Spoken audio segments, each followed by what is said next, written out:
저는 그 26년간 수능하고 공무원 강의를 해왔던 강사인데 그냥 늘 정치적으로는 역사 가르치면서 중립.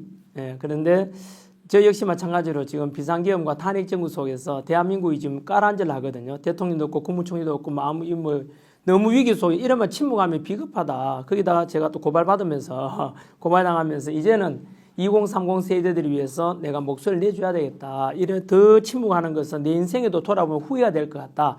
나라를 살려놔야 뭐 직장도 있고 가정도 있지 않겠는가 싶어서 요즘은 이렇게 해서 목소리 내고 있죠. 유튜브 그라운드씨 채널 운영하고 있습니다. 원래는 이 미국 정치도 해설하고 한국 근현대사도 해설하고 한국 정치 현안에 대해서 해설해 왔는데 계엄령 선포 이후에 계엄령 선포의 어떤 배경을 좀 알려야겠다. 그런 어떤 그 소신을 갖고 방송을 했는데 감사하게도 많은 분들께서 좀 관심을 가져주셔서 요즘에는 방송 및 그다음에 오프라인에서는 집회 참석을 주로 하고 있습니다. 저도 살면서 신동아에 제가 직접 나오게 될 줄 몰랐어요. 왜냐하면 중고등학교 다닐 때부터 봤거든요. 정치에 대해서 가장 깊이 있잖아요. 그래서 많은 지식인들이 보는 교양 정치 서적, 정치 잡지다 이래 봤어요. 그래서 굉장히 신뢰하고 있죠. 저부터 답을 드리자면은 유튜브에서 선생님 영상 원래 뭐 계엄 전부터도 이제 잘 보고 있었고요. 그래서 그 다음에 계엄 이후에는 또 소신 발언하시는 거 잘 보고 있고 너무나 존경하고 있습니다. 네. 저는 그 그라운드 C 구독자입니다. 그래서 늘 보아왔고 그래서 뭐 굉장히 신뢰감을 준다 해야 되나 말이라든가 그리고 또 같은 크리스찬이었더라고요. 그래서 더욱더 신뢰감이 더 가지고 보게 됐죠. 계엄 이전에 뭐 배고 그런 적은 없지만 유튜브 보면서 항상 이렇게 이 한국사 전반에 대해서 너무나 잘 가르쳐 주시고 강사로서 일단은 너무나 탁월하시다 그런 좀 말씀 좀 드리고 싶고 무엇보다도 선생님께서 그 학생들을 대하시는 태도 있지 않습니까? 그런 부분에 있어서 너무 진정성 있으시다. 정말 학생들을 생각하는 그런 게 너무 느껴졌고 정말 모든 걸 거셨구나. 그런 게 느껴지면서 더 이렇게 나라를 사랑하는 마음이 느껴지면서 더 존경하게 됐습니다. 저는 정치 전문가 아니잖아요. 역사 강사였는데 정치 쪽에 굉장히 해박한 지식 가지고 있고 굉장히 정책과 정치에 대해서 전문가라는 이런 지식이 진짜 많다. 아는 게 많다. 이래가지고 제가 많이 배웁니다.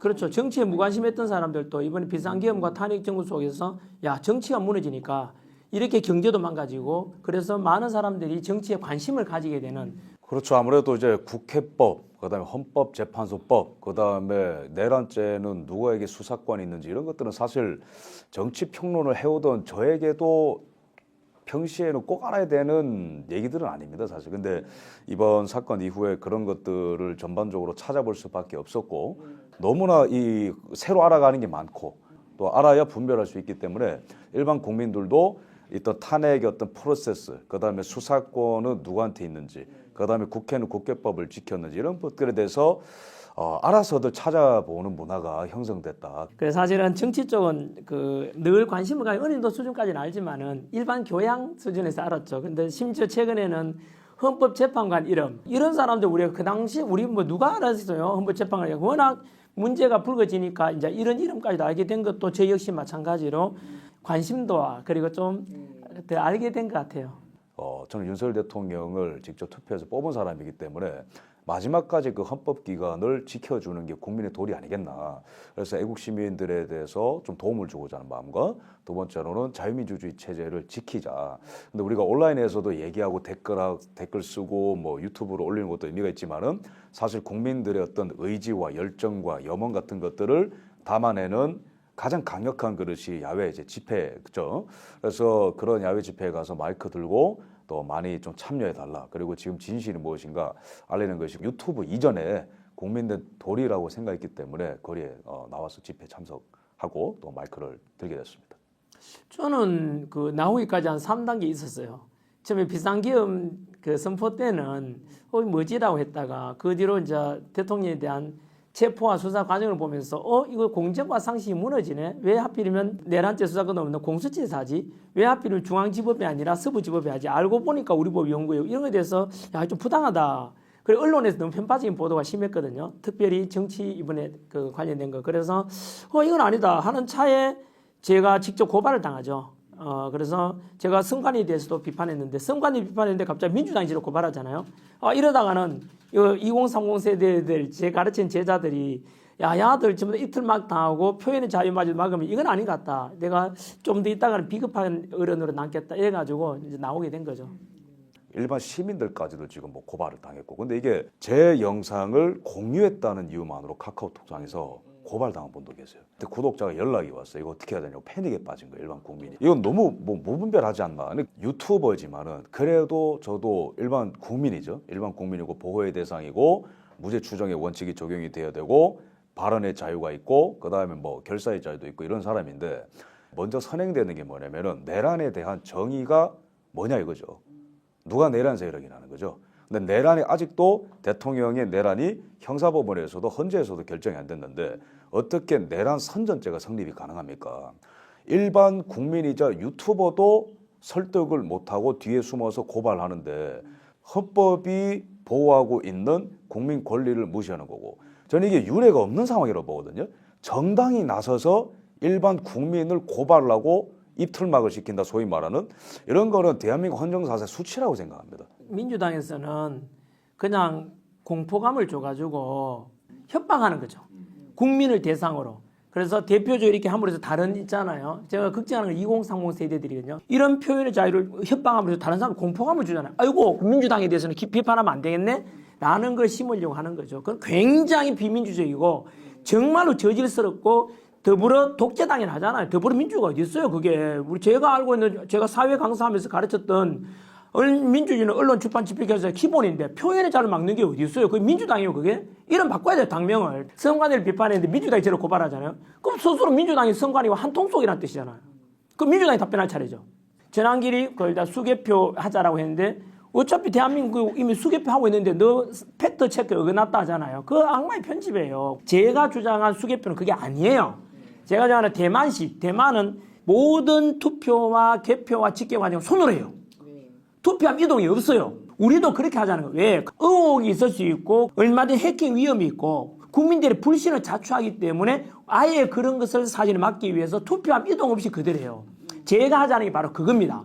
우리 이렇게 하자고 이야기한 거예요. 두 번째는 선관위에 대한 부정선거 문제는 제가처럼 제기하시는 게 아니고 김어준 씨가 제일 먼저 제공했어요. 김어준 씨는 영상까지 제작했어요. 이재명도 제안했어요. 그 성남시장 할 때. 대통령도 이야기했잖아요. 비상기업의 이유 중에 하나가 선관위에 문제가 많다고. 저도 그 연장선을 이야기했잖아요. 독립기관 이름으로 감사라든가 국정원 조사 잘 안 받았어요. 언제나 영장 가져오라 하고 그랬단 말이에요. 선관위 위원장이 대법관 겸직이에요. 지방선관위원장은 지방판사를 겸직해요. 심판이 그냥 선수로 뛰고 있는 거랑 똑같아요. 그런 것에 대해서 이렇게 불신 덩어리니까 여당이든 야당 일반 국민들도 앞으로 우리가 지방선거도 국회의원선거 대통령선거 하더라도 한번 깨끗이 오픈하고 그다음에 서버 다 점검하고 그다음에 앞으로 이렇게 개선하자라는 게 옳지 않나요? 근데 그거를 덮자라는 놈이 범인이잖아. 왜 덮자하죠? 부정선거 의혹이 있는지 없는지 한번 깨보자. 없으면은 좋은 거고 있으면은 개선해야 되는 거잖아요. 근데 자꾸 정치적으로 몰아가는 것이 저는 뭐 국민들이 판단할 거라 봐요. 누가 올바른지는. 이걸 통해서 국민에 대한 호소였다. 계엄령 첫 번째로. 두 번째로는 부정선거의 의혹을 규명하기 위해서였다. 그래서 대통령께서 계엄령은 성공적이었다는 것의 의미는 이 두 가지라고 저는 봅니다. 그러면 첫 번째, 국민들이 이 계엄령을 통해서 국가의 위기에 대해서 알게 되었는가? 대통령이 예스를 하셨고 저도 똑같은 평가를 합니다. 그래서 계엄령은 성공적이었다 평가를 하고 여론 지지율을 보면 다 답이 나오죠. 이미 지지율을 보면 50%를 돌파했고 근데 그게 막 꾸며낸 숫자가 아닌 게 전반적으로 여론조사가 다 똑같은 추이를 그리고 있습니다. 점진적인 상향이죠. 그 다음에 이제 50%를 돌파했다는 것은 계엄령을 통해서 알리고자 했던 국가의 위기에 국민들이 동의를 하고 있다는 거죠. 중국 공산당의 위협, 국회의 폭거, 그 다음에 뭐 민노총, 뭐 이런 어떤 국가의 경제를 위험하게 만드는 이런 단체들을 윤석열 대통령은 반국가 세력으로 규정을 했죠. 굉장히 거친 표현일 수도 있는데 근데 거기 안에 있는 내용에 동의를 했다고 저는 봅니다. 계엄령을 선포할 정도로 굉장히 위험한 상황이었던 거에 대해서 동의한다라고 저는 해석을 하고 있습니다. 그래서 저는 성공적이었다 이렇게 평가를 하고요. 그다음에 부정선거 관련해서는 계엄군을 선관위에 보낼 정도면 불가피성을 따져봐야 되는데 감사원이 아주 강력하게 들어갔는데 조직정에 저하게 부딪혔음에도 불구하고 1,200건이 나왔다는 거. 감사와 헌법상 독립기관이라고 감사를 받지 않았을 때 채용 비리가 이만큼 많이 터졌다는 것은 선거 업무를 할 때에도 우리가 알지 못하는 뭔가가 있을 수 있다는 걸 함의를 하는 거죠. 또 하나 중요한 거는 과연 사법부는 여기서 자유로운가, 책임이 없는가. 근데 우리나라는 중앙선관위가 모든 것을 관리합니다. 이런 특수성과 불가피성 속에서 대통령께서는 정말로 부정선거가 있었는가? 이거는 국민 주권과 관련된 거기 때문에 헌법 1조 아닙니까 이게? 헌법 1조인데 헌법 1조가 무너지면 다 무너지는 건데 이제는 규명할 때가 됐다. 그 판단 안에 들어갔고 지금 여론 지지로 보면은 선관위에 대한 불신 여론도 절반까지 육박했습니다. 그래서 이거는 저는 성공한 기업력이라고 말씀드리겠습니다. 국민들이 비상기업 선포 때는 대통령 이제 잘못되었다는 비율이 훨씬 더 많았잖아요.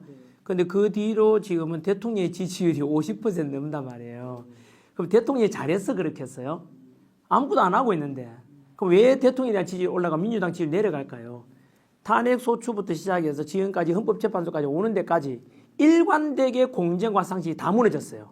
첫 번째는 아까 말씀드렸던 내란죄 수사권이 없는 공수처에서 수사를 하고 또 중앙지법에다가 체포영장 발부를 받아야 되는데 서부지법에다 하고 또 체포 과정에서도 마찬가지로 아직 범죄 혐의가 내란죄가 확정이 안 된 상태라면은 무죄 추정 원칙에 의해서 또 일국의 대통령에 대해서 예우라면은 서면 조사나 방문 조사도 할 수 있지 않습니까? 근데 막 총 맞더라도 끌어내라 대통령을 이것도 또한 국민들로부터 또 등 돌리게 만들죠. 이거는 저들의 목적이 수사 목적이 아니다. 조사 목적이 아니라 그냥 대통령을 끄집어내려고 하는구나에 대해서 등 돌리겠다 생각하고 그 뒤로 이제 알고 보니까 공수처장 오동훈도 뭐 우리법 연구회고 서부지법의 영장발부판사 이순영 판사도 우리법 연구회 그쪽이잖아요. 국민들은 이제 알게 된 것이죠. 첫 번째 대통령이 그리고 국회 대통령에서 탄핵시킬 때 국회에서 내란 막 있잖아 막 공포 분위기 속에서 여당 의원들도 일부 해서 합의해서 결국은 탄핵을 시켰잖아요. 그리고 나서 헌법재판소에다 심판해달라고 보냈는데 헌법재판소에서 가장 중요한 탄핵 의결의 원인인 내란죄를 빼고 탄핵 심리를 진행한대요. 헌법재판소. 그러니까 전에 어떤 사람들은 또 야 박근혜 정부 때 탄핵 때도 뭐 여러 가지 범죄 중에 몇 개 빼고 했지 않냐라고 하던데 그때와 다르죠. 이번에는 가장 중요한 내란죄를 뺐단 말이에요. 그럴 경우에는 이미 탄핵 심리가 진행되면 안 되죠. 그게 법과 공정이라 생각하거든요. 그럴 때는 야 국회의원 너희들 다시가 내란죄를 빼려고 하면 국회에서 다시 탄핵을 의결해라. 그게 원칙 아닌가요? 또다시 공정과 상식이 또 무너진 거예요. 옛날 같으면 속이 넘어갔겠지만 무관심 이제 다 알고 있잖아요. 예를 들면은 마연역 임명하는 것도 납득이 안 되잖아요. 왜 9명을 채우려고 하죠? 8명이면 안 된다. 되잖아요. 박근혜 대통령 탄핵 때도 8명에서 했어요. 굳이 왜 41명 해야 되죠? 그러면 또 절차를 지킨다면 그 앞에 대통령 한덕수 국무총리 탄핵에 대한 심리를 먼저 결정해 줘야 되잖아요. 그리고 나서 40역 하든지 막 이래야 되는데 다 필요 없고 무조건 40역 집어넣어. 왜? 40역 알고 보니까 또 그쪽 계열이야. 우리법 연구회 소속이고 그러니까 그들이 원하는 대로 심판해 주기를 짜맞춤으로 맞춰가는 그런 국민들의 그 마음이 들지 않겠습니까? 얼마 전에 아시아투데이에서 한국 여론평판연구소인가 그게 의뢰해서 간단하게 여론조사 했거든요. 자, 헌법재판소에 대해서 정치적 중립성을 신뢰하십니까? 불신합니까? 이렇게 물었어요. 헌법재판소의 정치적 중립성을 신뢰한다는 게 45% 나왔고 불신한다가 47% 나왔거든요. 이거는 대통령 지지율 40 그런 게 아니에요.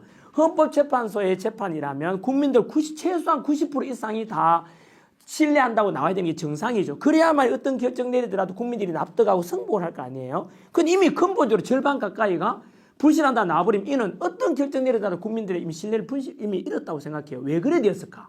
헌법재판관 안에 너무나 편향된 재판관들, 너무나 심각한 문제들이 있으니까 국민들이 저들의 재판은 공정하다고 볼 수가 없다라고 느끼게 된 거죠. 공정과 상식을 따라서 심판해주면 대통령이 실령 탄핵 인용돼서 파면되더라도 국민들이 납득이 되잖아. 승복할 것이고. 그런데 불공정이 계속 나타나니까 그러니까 국민들이 등 돌리게 됐다 저는 봐요. 개인보다는 전체를 강조하고 또는 개인보다는 민족을 거의 뭐 절대 우상시하고 그 다음에 이 목적이 수단을 정당화한다라는 어떤 정치적인 문화죠. 구구가. 그러면 민족이 거의 신앙입니다. 이끌 수 있는 지도자에게 모든 권력을 위임을 합니다. 근데 과연 지금 윤석열 대통령과 이 자유민주주의 체제를 싸우는 사람들을 구구로 규정할 수 있겠는가? 저는 아니라고 보거든요. 왜냐면은 저를 비롯해서 청년들은요. 절차를 굉장히 중요하게 생각합니다. 그래서 지금 현대 보수주의와 그런 20세기 중반에 있었던 파시즘을 동일선상에서 놓는 것은 너무나 편의적인 해석이고 너무나 정치적 개념에 대한 몰이해서 나타나는 용어적 남용이다라고 저는 판단을 합니다. 저는 역으로 묻고 싶은 게 이재명 당대표와 민주당이 하는 게 저는 파시즘적이라고 봅니다.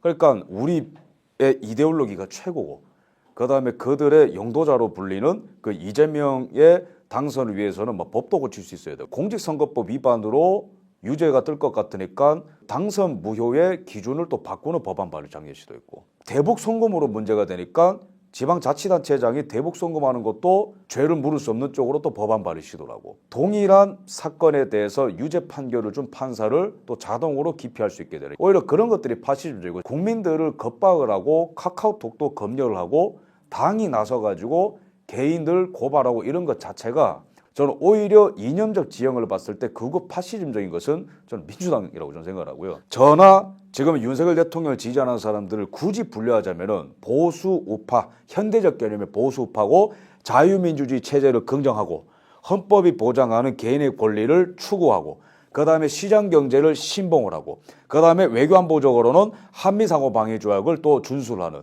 이 틀 안에서 우리는 자유민주주의자들이지 그거 파시즘으로 몰아가는 이유를 저는 모르겠습니다. 솔직히 말하면. 네. 근데 저는 이미 그 커밍아웃 했지 않습니까? 노사모 출신이고, 그래서 저는 언제나 그 역사 강사 가르치면서 언제 중도라고 생각했거든요. 치우치면 안 되니까. 노무현 대통령이 강조한 게 그거였거든요. 진보 세력의 지지를 받아서 당선되었지만 당선되고 난 뒤에는 한미 FTA를 체결해요. 그리고 이라크 자유통부대 파병하거든요. 한미 동맹이 중요하다. 이런 걸 해서 실용주의였어요. 그리고 늘 강조한 게 동서통합이거든요. 그리고 그런 정신은 나는 이어받아야 된다 생각하고 특히 노무현 대통령은 되게 소탈하고 서민적인 이런 모습이 저는 되게 좋았거든요. 그래서 저는 그쪽이라 생각했는데 어느 순간 저는 가만히 있는데 그 문재인 정부부터 해서 서서히 뭐 갈라치기 하고 그 다음에 내로남불로 가고 지나치게 왼쪽으로 가버리더라고요. 그래서 전환길이 우파로 이렇게 보여지게 되는 것 같아요. 상식을 존중하고 그런 정의도 개성해야 한다 생각하는 사람이에요. 그래서 전환길이 거구라고 저는 그래서 제 정치적인 것에 대해서 정확히 또 밝혔어요.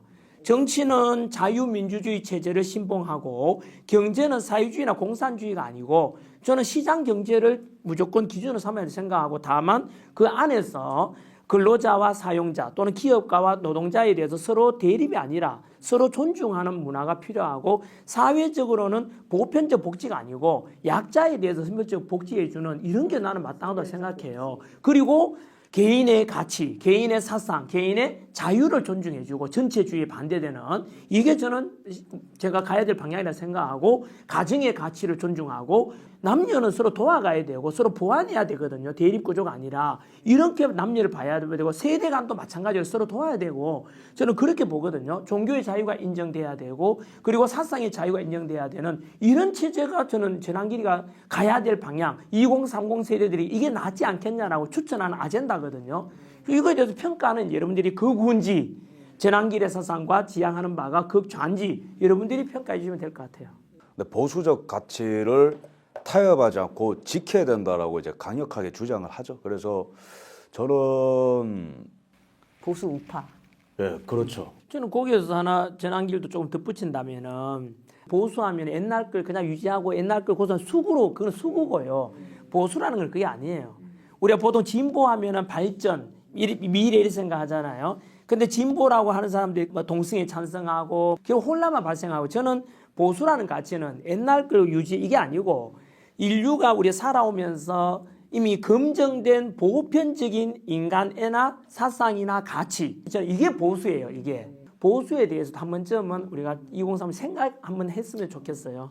딱 한 문장만 덧붙이라면은 모든 보수파 진영인 사람들을 국으로 매도하는 거는 좀 지향되고 여기 있는 사람들이 뭘 지향하길래 이토록 목소리를 내는가 그 어떤 그 깊은 세계에 대한 탐구가 진행된다고 봅니다.